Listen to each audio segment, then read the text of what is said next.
Hi மாணவ செல்வங்கள் அனைவருக்கும் என்னுடைய மாலை வணக்கம். இன்னைக்கு நம்ம என்ன பார்க்க போறோம் அப்படின்னா open circuit short circuit. So அதில் ரெசிஸ்டன்ஸோட வேல்யூ என்ன மாதிரி இருக்கும் அப்படிங்கிறத நம்ம பார்க்க போகிறோம். நார்மலாக நம்ம இதை பற்றி எப்போவுமே யோசிக்க மாட்டோம்.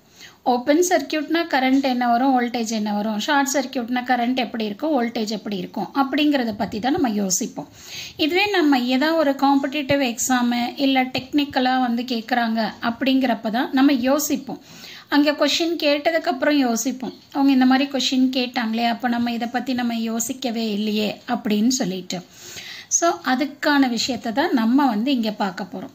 இப்போ ஃபஸ்ட்டு நம்ம ரெசிஸ்டன்ஸ்ன்னு எடுத்துக்கிட்டோம் அப்படின்னா அந்த ரெசிஸ்டன்ஸோட வேல்யூ 0லேருந்து இன்ஃபினிட்டி வரைக்கும் நமக்கு வேரி ஆகும் இல்லை சேஞ்ச் ஆகும். சரிங்களா? இப்போ நான் என்ன பண்ணுறேன் அப்படின்னா ஒரு எலிமெண்ட் எடுத்துட்டு அந்த எலிமெண்ட் ரெசிஸ்டன்ஸோட வேல்யூ 0 இருக்கு. Element with R is equal to 0. Rங்கிறது ரெசிஸ்டன்ஸ். அதை தான் நம்ம என்ன சொல்கிறோம் அப்படின்னா ஷார்ட் சர்க்யூட்னு சொல்கிறோம்.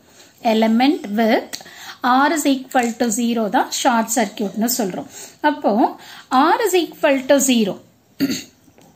R is equal to 0னா so according to ohmsல நம்ம V எப்படி எழுதலாம்? V is equal to I into R னு எழுதலாம். ஓகேவா? ஸோ கரண்ட் அப்படியே வச்சுட்டு ஆரோட வேல்யூ என்ன? 0. 0 into anything என்ன வரும்? 0னு வரும். கரெக்டுங்களா? ஓகே. அப்போ வோல்டேஜ் இஸ் ஈக்குவல் டு 0 எந்த கண்டிஷன்ல? ஷார்ட் சர்க்யூட் கண்டிஷன்ல.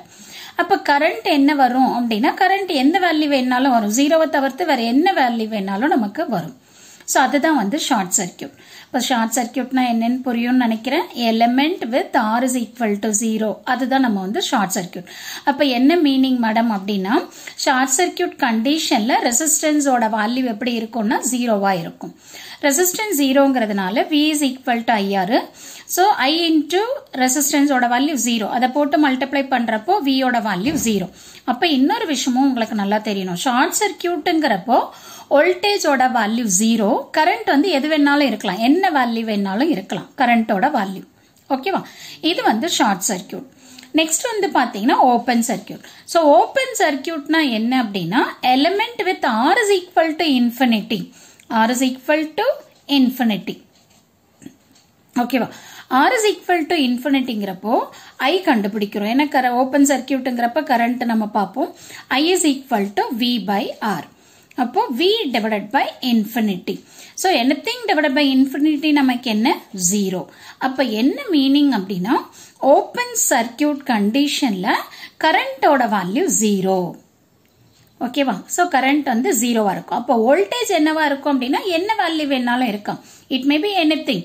ஸோ 0வை தவிர்த்து வேற என்ன வேல்யூ வேணாலும் நமக்கு வோல்டேஜுக்கு வரலாம். ஓகேவா?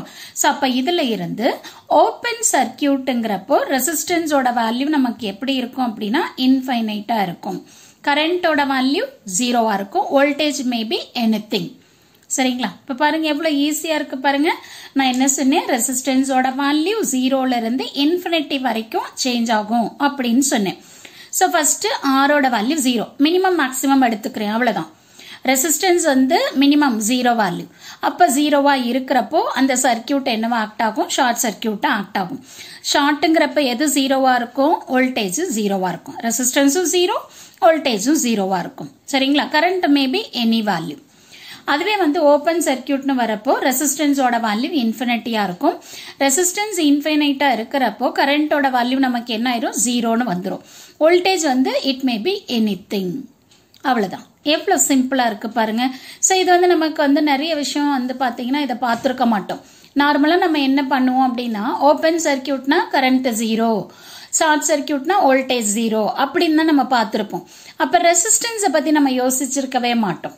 ஸோ அப்போ பாத்தீங்கன்னா இதுக்கப்புறம் எங்கன்னா கொஸ்டின்ஸ் கேட்குறாங்க அப்படின்னா இதுக்கும் உங்களால ஆன்சர் பண்றதுக்கு கண்டிப்பா பாசிபிலிட்டி இருக்கும்னு நினைக்கிறேன். இந்த வீடியோ உங்களுக்கு யூஸ்ஃபுல்லா இருக்கும்னு நினைக்கிறேன். தேங்க்யூ ஃபார் வாட்சிங் திஸ்.